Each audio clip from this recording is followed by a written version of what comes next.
Do you have bathroom light switches that are located on the outside of your bathroom? Well, that's not a good situation for some people that don't want to have somebody turn the light off on them while they're in the bathroom. So today we're going to show you how to move these light switches around and put them right here on the inside of your bathroom wall where they belong. Now, safety first, folks. We have to cut power to that lighting circuit first. Now, I've already cut a hole in the drywall around the two switches here, and I usually make the hole bigger so that I can get in there and really see what's going on. But you can see this had been previously nailed into the wooden stud there.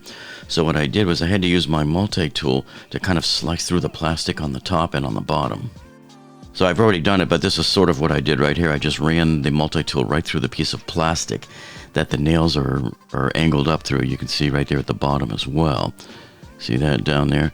And so I just stuck the multi-tool in there and sliced right through the plastic, because you're never going to get that nail out of there. The nail's all the way into the wood. You're just never going to get it. So this blue box right here is what we're going to use. It's a dual gang to put those two switches into the bathroom. And here you can see it's got the winglets there that will help it clamp onto the backside of the drywall to hold it into place. And if you play your cards right and cut it right, you shouldn't have to make any patches on the bathroom side. It is very important before you start cutting into the drywall on the bathroom side to make sure that you're going to avoid any obstacles like this stud. So this stud, as you can see here, is 1.5 inches away from the door molding. So when you go around the corner on the inside of the bathroom and we go to mark and cut our hole over there, we have to make sure we're clearing that stud. I don't want to cut a hole for this outlet and have it run into the stud. That would be bad. Inside the bathroom, I've got it marked off with blue tape where I want to put our outlet for the light switch and the fan switch. Now, I always make it about 48 inches off the floor for the top of the outlet box, which is that line right there. And then I just confirm that the left side of the outlet box will be more than 1.5 inches away from the door molding. Now you are at the most crucial point of the whole operation here, and that is tracing the right size hole. So you see where these little lines are and then the tabs? The tabs have to stick out over the drywall, over your cut hole. So don't make the mistake that everybody else makes, and they just trace out the largest diameter here. In this very townhouse, there's a loose outlet upstairs because the builder screwed up. So when you put it over and flip it this way, is the way I like to do it to trace it. You'll see I will use that lower line right there. That should be the upper end of your box so that the tabs will sit over it on top of the drywall. Now the side edges, piece of cake. Nothing to think about there. You just draw the sides. And then we'll go ahead here and draw the left side. And then for drawing the bottom, we'll do the exact same thing that we did up top. We'll just go follow that contour there and go with the line from the edge of the plastic. We'll put links to all the parts below. So here we'll go ahead and we'll avoid the tabs. And then you'll see when we're done, you'll have these dashes there and you'll just connect the dashes. And that will be your cut. Now in this very townhouse on the upstairs, there was an outlet where they cut it, the hole too big. And so the outlet was never able to grab a hold of the drywall. So now they have a permanently loose outlet from the day the home was built. Whenever you try to plug in anything, the outlet just goes backwards into the wall. Now let's go ahead and take a look at our fit and make sure we got this right. And there it is. See, textbook perfect. And if you cut this hole perfect with a multi-tool, you will not have to do any patching whatsoever on the wall. Now, usually these blue boxes are known as remodel boxes. And as you can see here, when you cut that hole, see how these winglets are going to come out on the bottom and on the top. There's two of them there. And they will clamp against the back side of the drywall. And believe it or not, it is very, very rigid. You will not be able to move that thing with your hand. Try as you might, it just won't budge. They're that strong. So you'll push it into the wall there and pretend my finger's the drywall. You'll screw in that screw there and it will tighten those winglets there against the back of the drywall. And it will just make it perfectly snug. Now, choosing the right blade for your multi-tool is important. So you want to make sure you're getting the blade that's made for the material here. So here's my multi-tool, and here's the blade set I got here from Milwaukee at Home Depot. These were on sale. And so normally I use this rounded one, but however, I do like the idea of this in case there's maybe something metal or a nail or something back in there.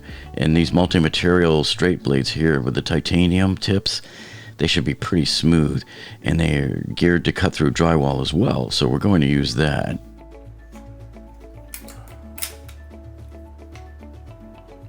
What I normally like to do is I tape a bag to the wall just below where I'm going to cut, so it captures the majority of the dust, because the less dust you put down on the floor, the less you're going to have to vacuum up later.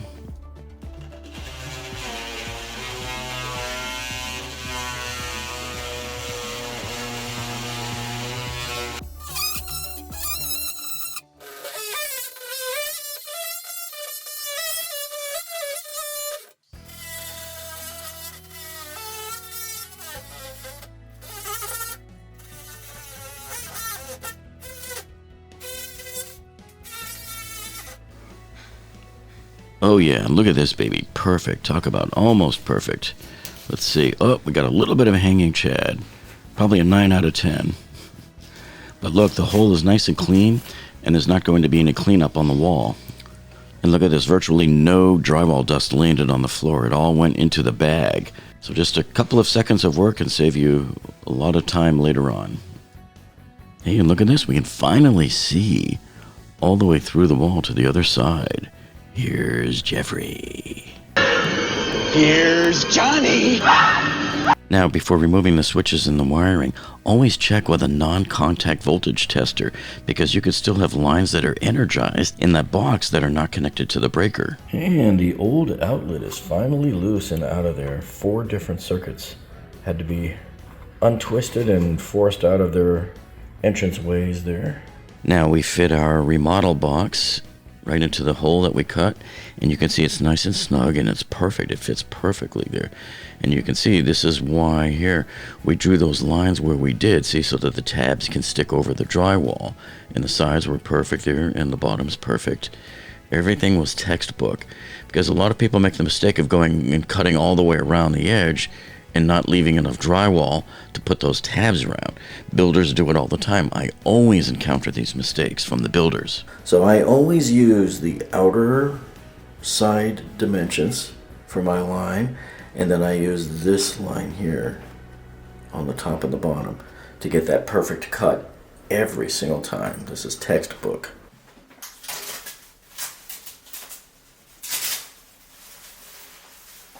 Now with our Phillips screwdriver, we come into the screw here where that wing is. Remember I showed you earlier.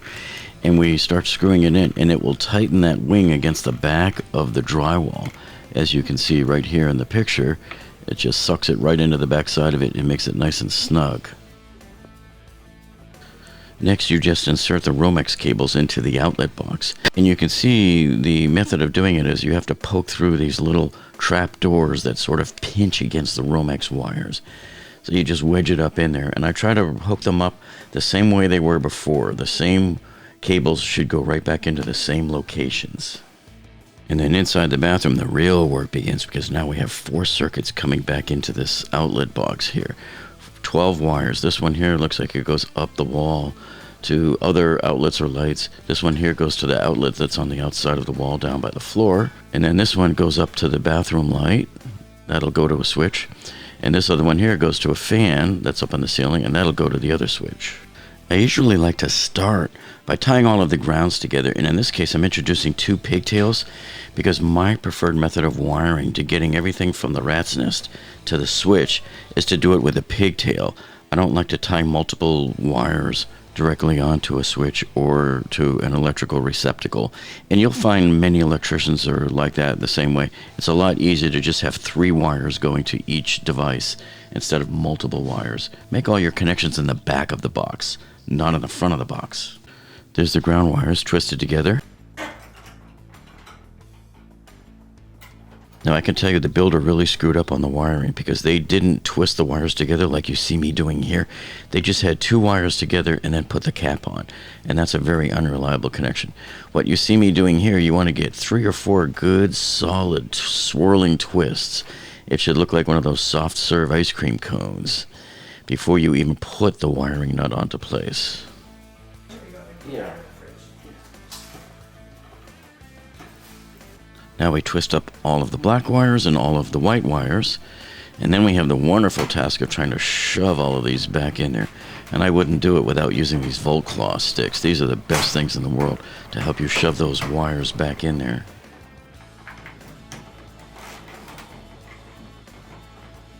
Here I'm prepping the wires for attachment onto the switches, and so I use my Volt Claw tool here to form the little loops at the ends of them to wrap them around the screws on the switches.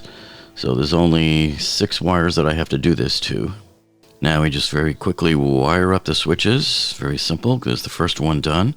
There's the second one done. Then we screw the switches right onto the front of the receptacle box there.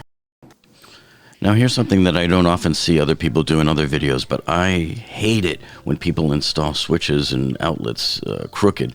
So I always like to use my little bullet level here when I'm done installing them to make sure that they're perfectly level up and down. In fact, the owner of the house had me fix another switch on the other side of the house that the builder had installed incorrectly. Okay, let's test it out. There's the main light. Here's the fan. Oh yeah, baby. Textbook. And then let's take a look at the finished product. There it is right there. Perfection. Now I'm a little bit OCD when I do my screws. I always like to have the slots all facing the same direction, vertical. Now we start patching up the wall. I screw in some wood behind it as backing for the drywall. Cut the piece, there it goes, screw it in.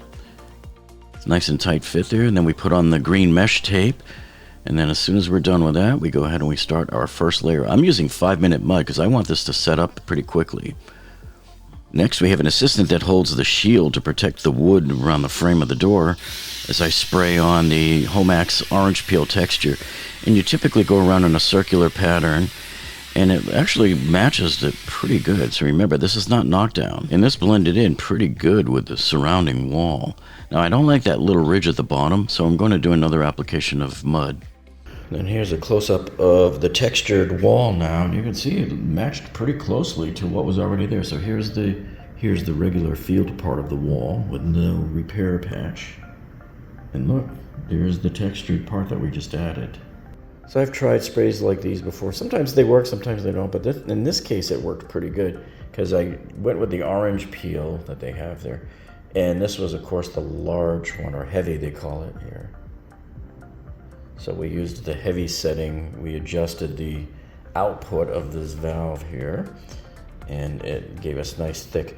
Although they tell you on the instructions here to spray 24 to 36 inches away, this barely reached 12 to 15 inches, so I had to have the can like pretty close to the wall. The next morning we feathered it out a little more to get rid of that ridge at the bottom, and everything looks nice and clean and done here, and you would never know that these 2 switches at one time were on this side of the wall. Now there can be no more practical jokers, nobody to turn the lights off on you when you're in the bathroom.